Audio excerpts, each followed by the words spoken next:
I told you 9th Avenue is the quickest way south. Stop goddamn yelling, I know what I'm doing! Welcome to MsMojo, and today we'll be discussing 10 instances where actors have shared both protagonistic and antagonistic relationships. No! A few spoilers may follow. Ocean's franchise and Burn After Reading, Brad Pitt and George Clooney. The effortless cool of the Ocean's franchise definitely fits like a glove over the public personas of both Brad Pitt and George Clooney. That's why we had to be very careful, very precise. Well funded. This spiritual continuation of Frank Sinatra's original Rat Pack vehicle saw multiple sequels over the years, with fans responding to the pair's obvious on-screen chemistry. The elevator won't move without authorized fingerprint identification, Which we can't fake. and vocal confirmation from both the security system within the Bellagio and the vault below. Which we won't get. It's a whole different kettle of fish comparing the Ocean series' buddy-buddy atmosphere to 2008's Burn After Reading. Here, Pitt's character of Chad Feldheimer meets an inglorious end at the barrel of Clooney's pistol. It's played for darkly comedic laughs thanks to the itchy trigger finger of Clooney's Harry Farrer, while also being notably memorable to boot.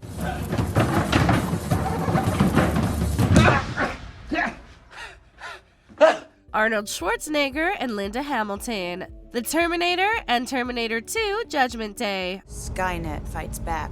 Yes, it launches its missiles against the targets in Russia.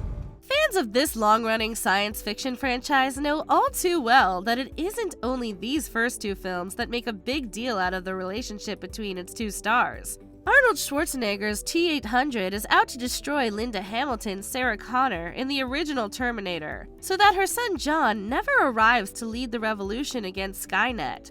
So, when Schwarzenegger returns to the 1991 sequel as a savior to both Sarah and John, the former, well, she takes a little convincing. Come with me if you want to live.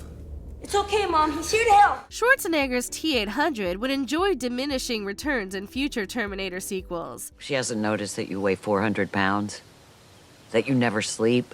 Our relationship is not physical. She appreciated that they could change diapers efficiently and without any complaints. But this double shot definitely bowled over fans back in the day. Silver Linings Playbook and American Hustle, Bradley Cooper and Jennifer Lawrence. Writer-director David O. Russell cast Bradley Cooper and Jennifer Lawrence back-to-back in the films Silver Linings Playbook and American Hustle. Look, I had a really good time tonight. I think you're really pretty, but I'm married, okay? You're married. So am I. The former paired up Cooper and Lawrence as a romantic couple, while the latter saw the former's FBI agent Richie DeMaso serving as the catalyst for getting the storyline ball rolling. Jennifer Lawrence's Rosalind Rosenfeld is incensed at her husband Irving's affair with Sidney Prosser, and winds up having one of her own. And all I've ever wanted you to do is love me. That's all I've ever wanted. I'm supposed to stay married and for you to love me. DeMaso, in the meantime, is antagonistic to both the Rosenfelds and Prosser, with the end results being delivered in Russell's typically witty and chaotic style. We may call you as a witness, but otherwise you're done. I think you better go home. Stop. Go on home, Richard. Romancing the Stone and The War of the Roses, Michael Douglas and Kathleen Turner. We haven't passed any point of no return. I have. The Roses may be married at the beginning of the 1989 film that bears their surname, but make no mistake, it's not really a two-way street of affection.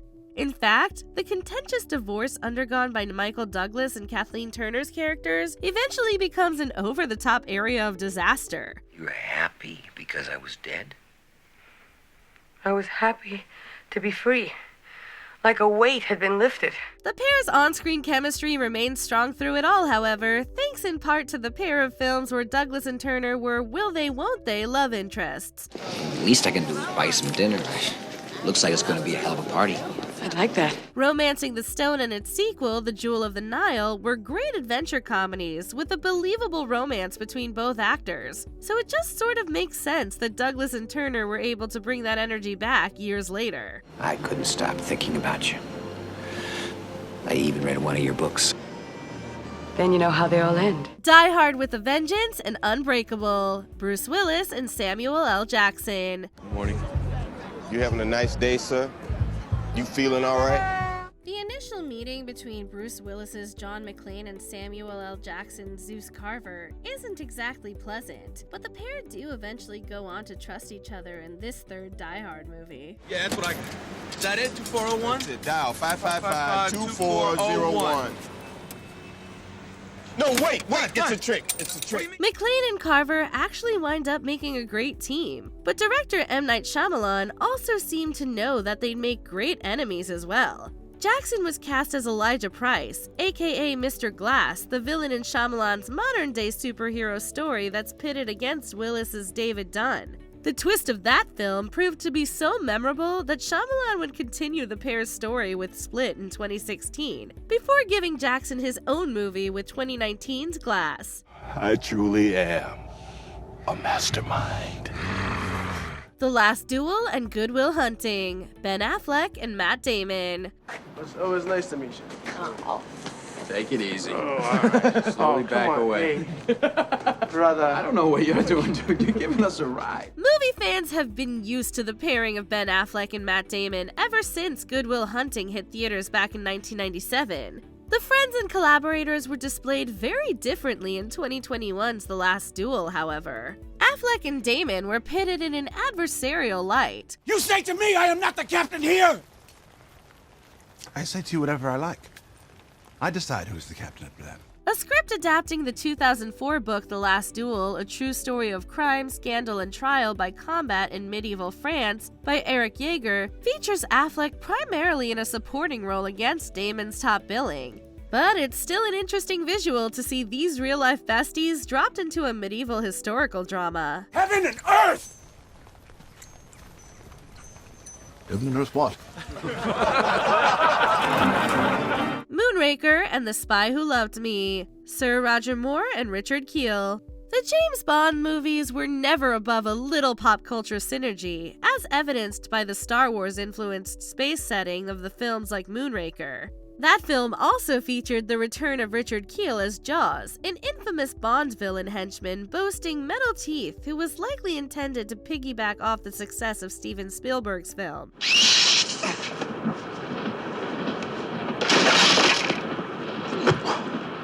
That character apparently perished at the end of The Spy Who Loved Me in 1977, yet Sir Roger Moore's 007 successfully convinces Jaws to come to his aid in Moonraker.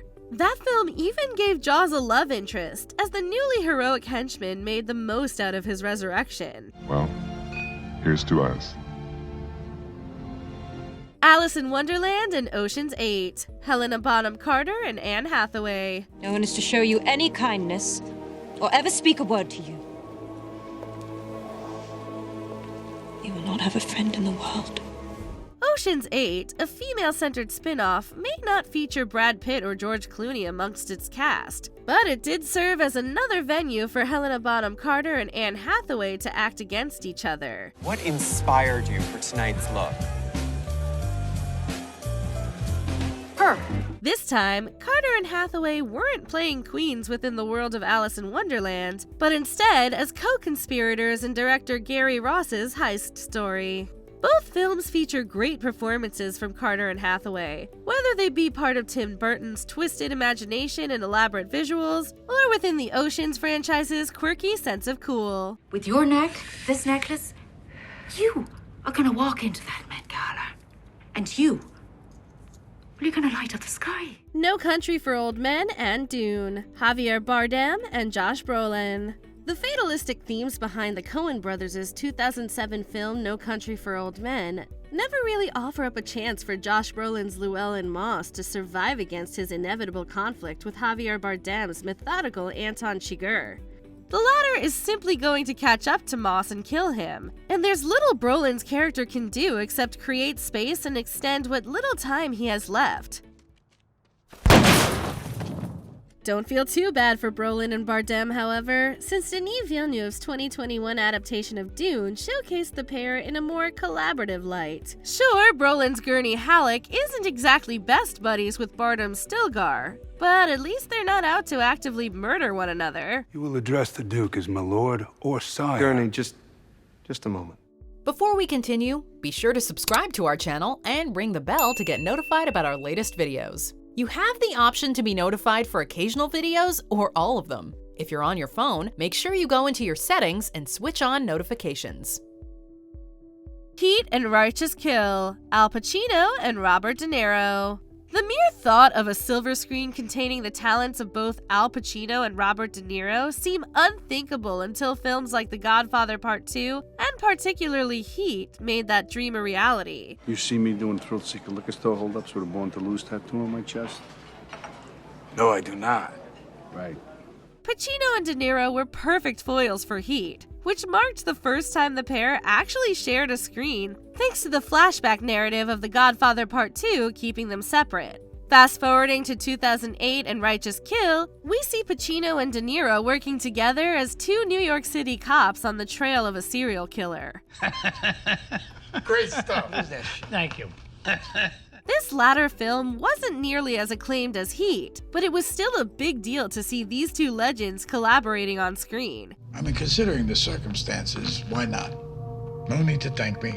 Can you think of any other great examples of actors being billed differently over the course of their careers? Let us know in the comments.